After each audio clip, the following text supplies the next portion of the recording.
드렸는데 다시 한번 같이 시작.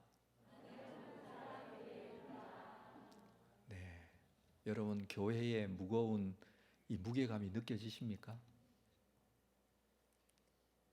저는 온사랑 교회예요. 이 가벼운 게 아니잖아요. 그래서 어깨가 오늘 굉장히 무거운 것 같습니다. 자, 우리가 한 주 동안 예배에 대해서 함께 말씀을 묵상하고 또 개인적으로 기도하고 하나님께 나아가는데 저는 사실 좀 예배가 부흥이 되어지고 성도들이 막 구름대같이 몰려오고 막 앞에 자리가 없고 이럴 줄 알았는데 저를 겸손하게 하시는군요, 하나님께서. 그래서 오늘도 기도의 자리에 겸손하게 좀 나가야 되겠다라는 생각을 해보았습니다. 자, 오늘 우리가 함께 나눌 이 본문의 말씀은 성령 하나님께서 우리 가운데 오시면 어떤 일들이 있을 것인지에 대한 말씀입니다. 예수님은 십자가에 달리시기 전에 제자들에게 몇 가지 당부를 하셨어요. 요한복음 15장, 우리가 읽었던 16장 앞에 15장 18절에 보면 세상이 너희를 미워하면 너희보다 먼저 나를 미워한 줄 알라.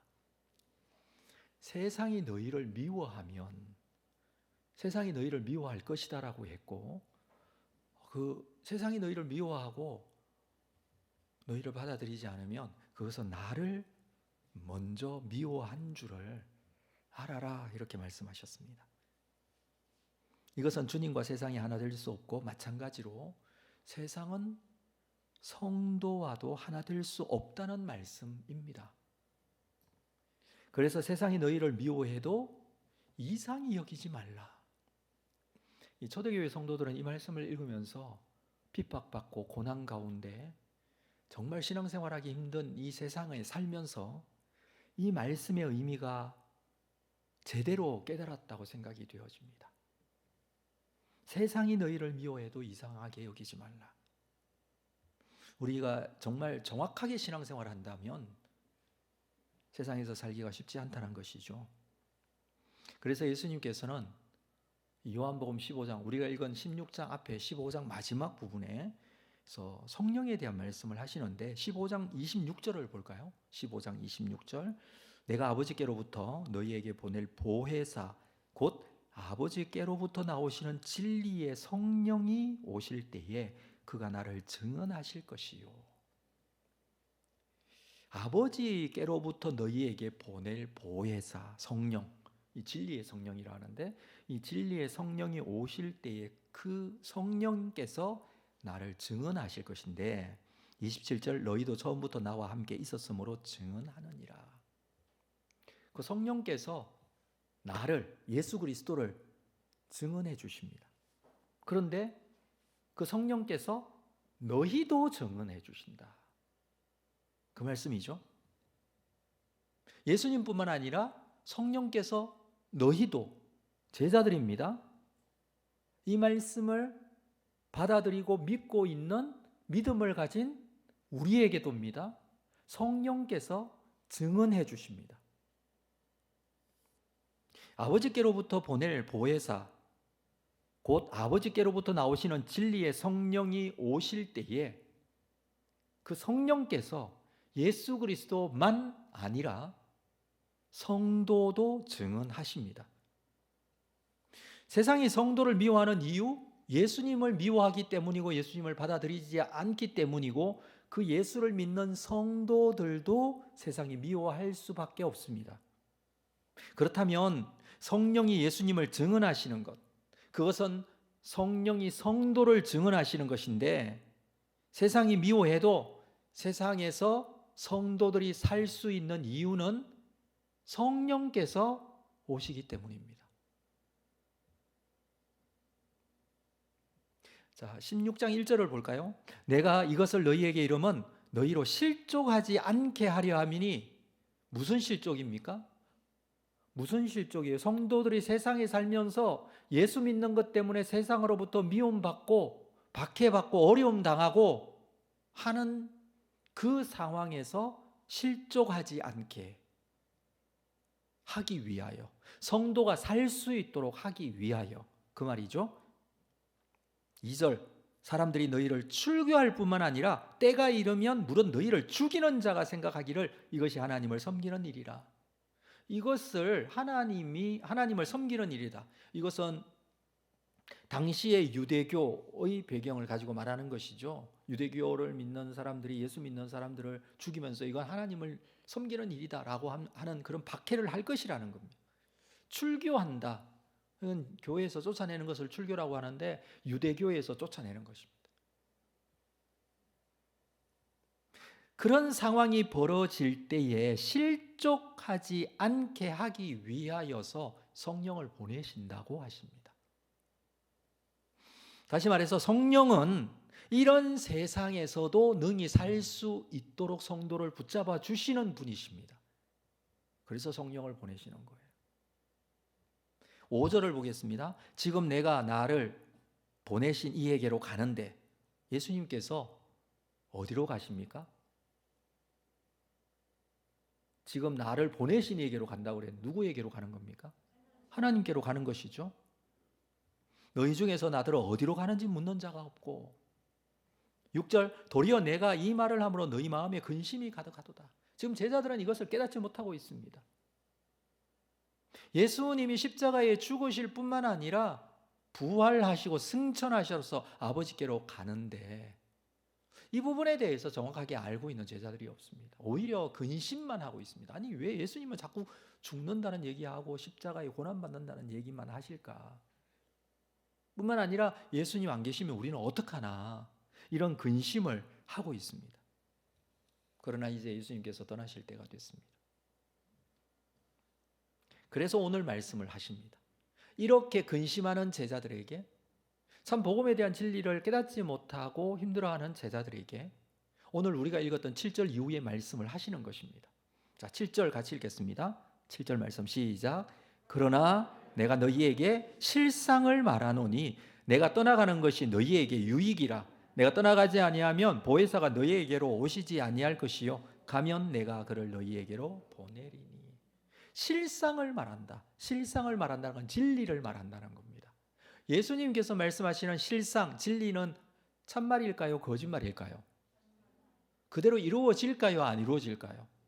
그냥 하는 말일까요? 사람은 그냥 하는 말일 수 있어요. 내가 너를 얼마나 사랑하는 줄 아느냐, 이렇게 말하는 게 그냥 말일 수 있잖아요. 아닌가요? 언제나 사람은 말하는 게 진리인가요? 안 그럴 때가 있어요. 근데 예수님께서 말씀하시는 것은 실상이에요. 여기서 말하는 실상을 말한다. 진리의 말씀이에요. 예수님께서 말씀하시는 그대로 이루어지는 것이죠. 그것은 내가 떠나가는 것이 너희에게 유익이라고 합니다. 예수님께서 떠나시는 것이 무엇입니까? 십자가에 죽으시는 거예요. 제자들에게는 근심되는 상황이에요. 곧 이 상황이 올 거예요. 예수님 십자가에 돌아가실 거예요. 제자들은 어떻게 합니까? 두렵고 근심하여 흩어집니다. 그렇잖아요. 문 걸어 잠그고 숨습니다. 근데 예수님 뭐라고 말씀하시냐 하면 내가 떠나는 것이 너희에게 오히려 유익이라고 합니다. 그리고 내가 떠나가지 아니하면 보혜사가 너희에게로 오시지 않을 것이다. 진리의 성령께서 오시지 않을 것이다. 여러분, 예수님이 계시는 게 좋습니까? 성령님이 계시는 게 좋습니까?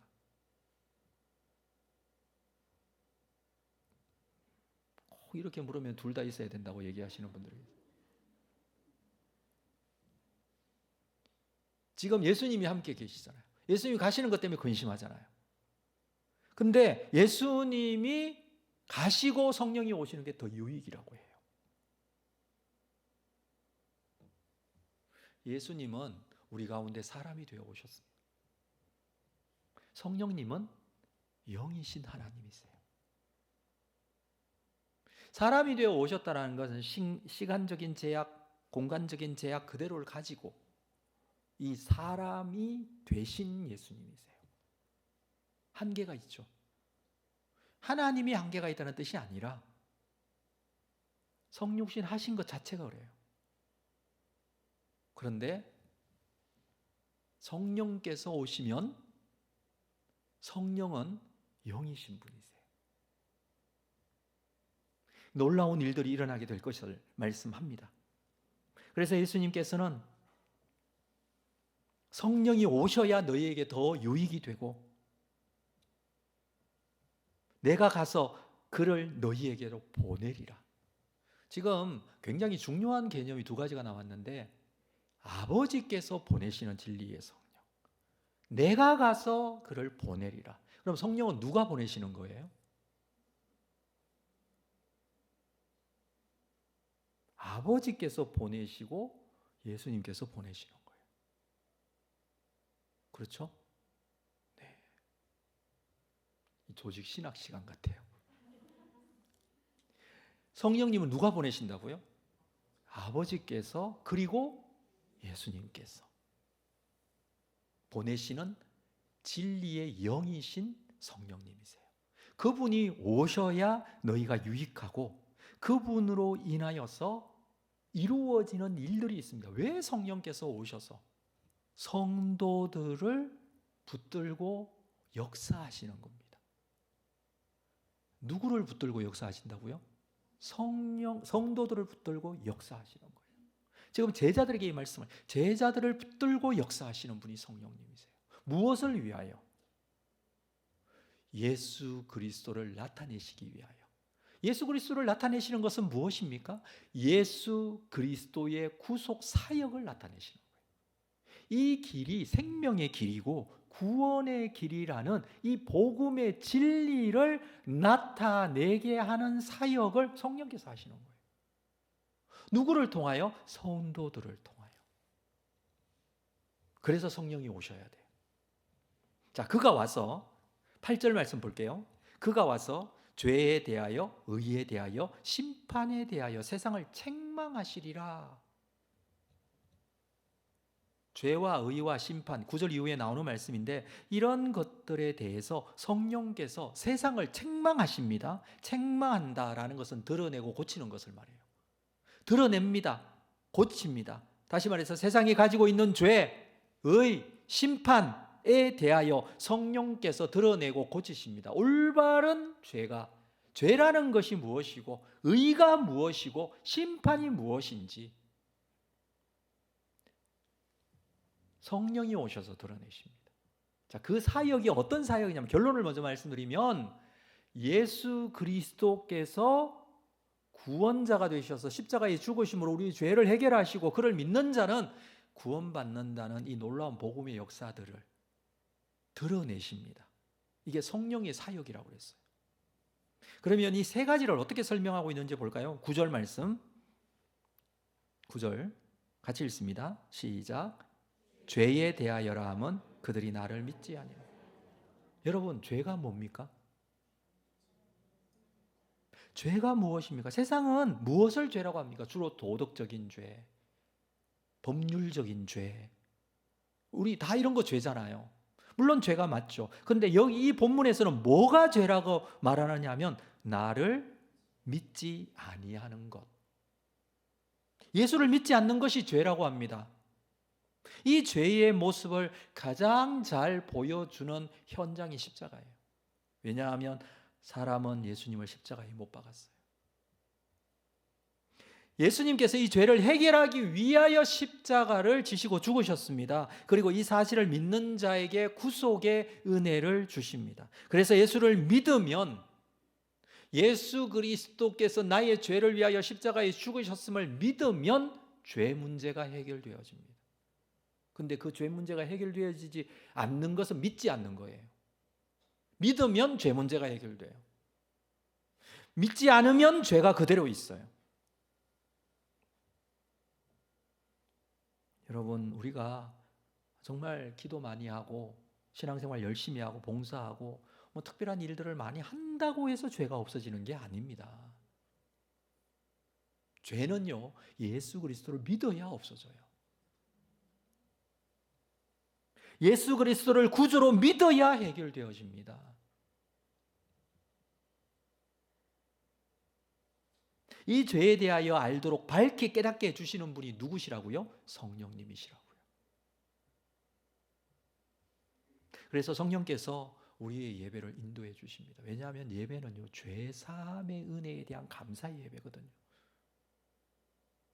죄 사함의 은혜에 대한 감사 예배를 우리가 드리는데 그것이 깨달아지도록 하시는 분이 성령이에요. 하나님은 영이시니 예배하는 자가 영과 진리로, 영은 성령이에요. 왜 성령으로 예배해야 됩니까? 이게 깨달아져야 돼요. 우리 예수 믿는 사람들이 가지게 되는 가장 중요한 예배의 시작이에요.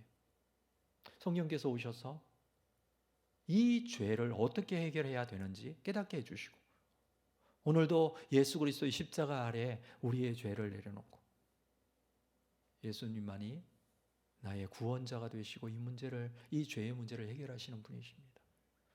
여러분, 인간이 가지고 있는 모든 문제의 근본은 죄에 있지 않습니까? 죄 때문에 문제가 생기는 것 아닙니까? 그 죄를 예수 그리스도의 십자가 아래서, 그렇습니다. 그래서 죄에 대하여라면 그들이 나를 믿지 않는 것, 예수를 믿지 않는 것이라고 말씀을 하십니다. 두 번째, 의에 대해서는, 자, 10절 말씀입니다. 의에 대하여라 함은 내가 아버지께로 가니 너희가 다시 나를 보지 못함이요. 의는 무엇일까요? 흔히 의는 어떤 세상의 정의를 말할 때가 많습니다. 이 의는 앞에서 말하고 있는 죄와는 반대입니다. 죄는 옳지 않지만 의는 옳은 것입니다.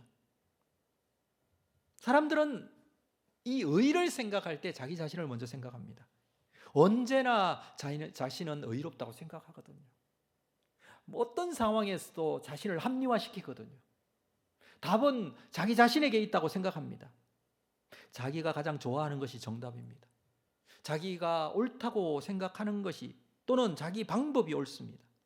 그런데 성령께서 오셔서 깨닫게 해주시는 의는 말씀 속에서 내가 아버지께로 가는 것, 이게 의라고 얘기합니다. 좀 이해가 되지 않아요. 아버지께서 아버지께로 가는 것, 이것이 왜 의가 됩니까? 예수님께서 아버지께로 가시는 것은 전제되어지는 것이 있어요.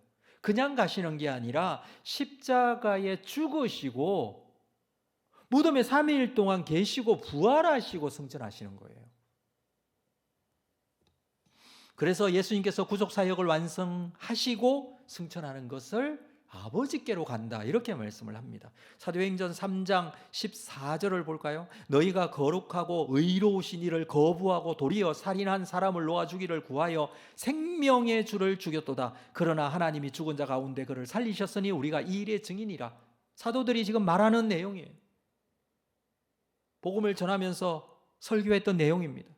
구약의 의는 율법이었지만, 그러나 예수께서 십자가에 죽으심으로 의의 완전한 모범을 보여주셨는데, 예수께서 십자가에 죽으셨지만 하나님께서 다시 살리시고 하늘 보좌에 앉히셨잖아요. 그래서 예수 그리스도의 십자가가 의가 되는 것입니다. 우리는 그 십자가를 믿음으로 의롭게 되어집니다. 로마서 3장 20절에 더 정확하게 설명을 합니다. 그러므로 율법의 행위로 그 앞에 의롭다 하심을 얻을 육체가 있습니까?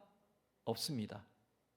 율법대로 살면 의롭게 되어지는데 얻을 육체가 없습니다. 율법으로는 죄를 깨닫게 합니다. 22절 같이 읽을까요? 21절, 이제는 율법 외에 하나님의 한 의가 나타났습니다. 율법과 선지자들에게 증거를 받은 것입니다. 22절 같이 시작. 곧 예수 그리스도를 믿음으로 말미암아 모든 믿는 자에게 미치는 하나님의 의니, 예수 그리스도를 믿는 믿음으로 말미암아 모든 믿는 자에게 주어지는 의, 이게 의예요. 세상에 의가 있습니까? 세상에 의가 없어요. 예수 그리스도를 믿는 자에게 주시는 하나님의 의가 참 의입니다. 23절, 모든 사람이 죄를 범하였으며 하나님의 영광에 이르지 못하더니 24절, 그러므로 예수 안에 있는 속량으로 말미암아 하나님의 은혜로 값없이 의롭다 하심을 얻은 자 되었느니라. 성령께서 오셔서 진정한 의는 예수 그리스도 그 십자가로만 받을 수 있다는 것을 깨닫게 하십니다. 그런데 이제 예수께서 아버지께로 가니 다시 보지 못한다고 합니다. 십자가에 죽으시는 것이죠. 그래서 예수 그리스도께서 십자가에 죽으시는 것이 하나님의 의, 그 의가 나타났고, 그 예수 그리스도의 십자가를 믿는 자에게 하나님의 의가 의롭다 하심을 얻은 자가 될 수 있도록 하십니다. 성령께서 이 역사를 진행하신다라는 것입니다. 그래서 우리가 드리는 이 예배는요, 죄사함의 은혜에 대한 감사의 예배이기도 하지만 이 하나님의 의를 실천하는 자리예요. 하나님의 의가 드러나는 자리예요. 우리가 찬양합니다. 무엇을 찬양합니까? 예수님 나의 구주 되심을 찬양합니다. 그분이 나의 모든 죄를 사하시고 구원하셨음을 찬양합니다. 우리를 그렇게 사랑하신 하나님을 찬양합니다. 그래서 예배가 하나님의 의가 실천되어지는 자리예요. 세 번째, 11절. 심판에 대하여라 함은 이 세상 임금이 심판을 받았습니다. 심판에 대해서 말씀하십니다. 세상은 심판 아래 놓여 있습니다. 결국 모두 심판을 받게 되어집니다. 그리고 이 심판에 대해서도 성령께서 깨닫게 하십니다. 이 심판에 대해서 말씀하시면서 이 세상 임금이 심판을 받았다, 이렇게 말씀합니다. 이 세상 임금은 누구냐 하면 공중권세 잡은 자, 세상의 권세를 잡은 자. 세상의 권세를 누가 잡고 있습니까? 사탄 마귀가 잡고 있어요. 저는 사실 이 말씀을 이렇게 읽을 때 좀 이해가 안 됐어요. 왜 하나님께서 붙들고 계시는데 왜 사탄 마귀가 붙들고 있다고 할까? 여러분, 온 세상을 누가 주관하고 계시고 이 역사의 모든 주관자가 되시는 분은 누구십니까? 하나님이세요. 근데 공중권세 잡았다, 세상의 주관자이다, 세상의 임금이다, 왜 이렇게 얘기할까요? 지금은 그렇게 보이거든요. 세상의 가치관이 절대 가치관처럼 보이거든요. 세상 방법대로 사는 것이 옳은 방법인 것 같이 모든 사람들이 그렇게 살거든요. 그래서 그걸 세상 임금이라고 하는 겁니다. 세상의 거의 대부분의 사람들이 이 방법대로 살아요. 여러분, 국가 간의 관계에 있어서도 철저하게 그냥 세상의 이권대로 움직이는 거 아시죠? 그렇잖아요. 좀 정의롭게, 그렇죠? 이웃을 사랑하는 마음으로, 좀 사람을 살리는 아주 좋은 정신으로 하면 좋겠는데, 뭔가를 하나 행하더라도 우리에게 이익은 뭘까? 이거 먼저 생각하잖아요. 국가 간에도 그런데 개인 간에는 어떻겠습니까? 우리가 살아가는 세상의 삶의 법칙이 그렇지 않습니까? 공중권세 잡은 자가 세상의 권세를 잡고 있듯이 그들의 가치관 속에 그 뼛속 깊숙하게 스며들어 왜 그 방법대로 사는 것이 진리이냐? 이게 세상의 모습입니다. 에베소서 6장 12절에 이렇게 말합니다. 우리의 씨름은 혈과 육을 상대하는 것이 아니요 통치자들, 권세들과 이 세상의 이 어둠의 세상 주관자들과 하늘에 있는 악의 영들 상대함이라. 그렇습니다. 세상의 주관자라고 합니다. 하늘에 있는 악한 영들이라고 합니다. 이들이 세상 임금 노릇을 합니다. 여러분, 눈에 보이십니까? 이들이 세상 임금 노릇을 하고 있는 게 보이십니까? 이들이 가진 능력이 진정한 능력인 줄, 진정한 힘인 줄 알고 그렇게 따르는 이 세상이 보이십니까? 그런데 주님께서 이렇게 말씀하십니다. 이 세상 임금이 심판을 받았다라고 합니다. 이게 심판이에요. 다른 게 심판이 아니라 이 세상 임금이 심판을 받았어요. 언제 심판받았을까요? 심판을 받을 것이라 이렇게 말씀하지 않고 심판받았다라고 말씀합니다. 과거형으로. 언제 받았습니까? 예수 그리스도 십자가 사건 때 이미. 여러분, 예수님이 십자가에 죽으시는 사건은요, 정말 이 인류가 생긴 세상의 역사에서 가장 큰 사건이에요. 가장 중요한 사건이에요. 가장 위대한 사건이에요. 그 무엇으로도 대체 불가능한 사건이에요. 십자가의 죽으심으로. 예수 그리스도를 십자가에 죽게 하면 이 사탄, 마귀, 공중권세 잡은 세상의 임금이 이기는 줄 알았거든요. 그런데 십자가에 죽으시는 순간 인간의 죄 문제가 해결되어지고 믿는 자는 구원을 얻게 되는 이 놀라운 은혜가, 능력이 나타나게 된 것입니다. 이때에 세상 임금이 이거 가짜다, 잘못됐다라는 게 심판을 받은 거예요. 시간 속에서 아직까지 그 복음의 역사가 땅끝까지 이르지 않고 예수의 재림의 날이 이르지 않았기 때문에 이 복음의 역사가 완성되어져 가고 있는 과정 속에 우리가 있는 것입니다. 이미 시작된 하나님 나라, 이미 시작된 하나님의 심판이 예수 그리스도의 재림의 때 완성되어질 것입니다. 그래서 예수님의 십자가는 절대 실패가 아니라 세상 임금을 심판하는 자리가 되었습니다. 성령께서 이 사실을 우리에게 증언해 주십니다. 죄에 대해서, 의에 대해서 심판 모두 예수 그리스도의 십자가를 통해서만 설명이 가능한 거예요. 성령께서 죄에 대하여, 의에 대하여, 심판에 대하여 책망하신다라고 했습니다. 그것은 예수 그리스도의 십자가를 기준으로 그 십자가를 믿고 의지하는 자는 무죄가 돼요. 의롭게 돼요. 심판을 받지 않는 자가 돼요. 그러나 그 반대로 예수의 십자가를 믿지 않으면 죄인이 돼요. 불의한 자가 돼요. 심판을 받는 자가 돼요. 중요한 것은 이것을 성령께서 깨닫게 하신다는 거예요. 성령께서 이것을 전하신다는 거예요. 성령께서 이 사역을 드러내신다는 거예요. 오늘도 우리가 말씀을 읽으면서, 말씀을 들으면서, 묵상하면서 역사하시는 분은 주 성령께서 우리 가운데 역사하시고, 우리 가운데 말씀하시고, 설명하시고, 이해시키고 계시는 거예요. 성령께서 드러내시는 거예요. 예배에 있어서 성령이 빠지시면 안 돼요. 영과 진리로 예배해야 돼요. 성령께서 우리 가운데 함께 하심을 믿으십니까?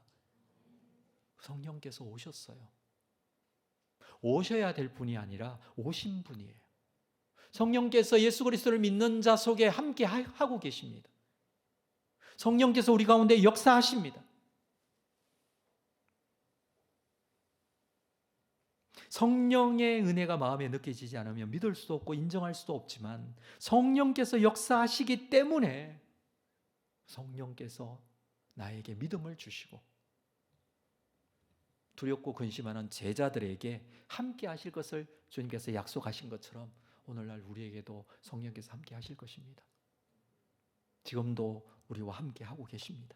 자, 12절 말씀 볼까요? 계속해서 내가 아직도 너희에게 이를 것이 많으나 지금은 너희가 감당하지 못하리라. 13절 같이 읽습니다. 시작. 그러나 진리의 성령이 오시면 그가 너희를 모든 진리 가운데로 인도하시리니 그가 스스로 말하지 않고 오직 들은 것을 말하며 장래 일을 너희에게 알리시리라. 진리의 성령이 오시면 너희를 모든 진리 가운데로 인도해 가신다고 합니다.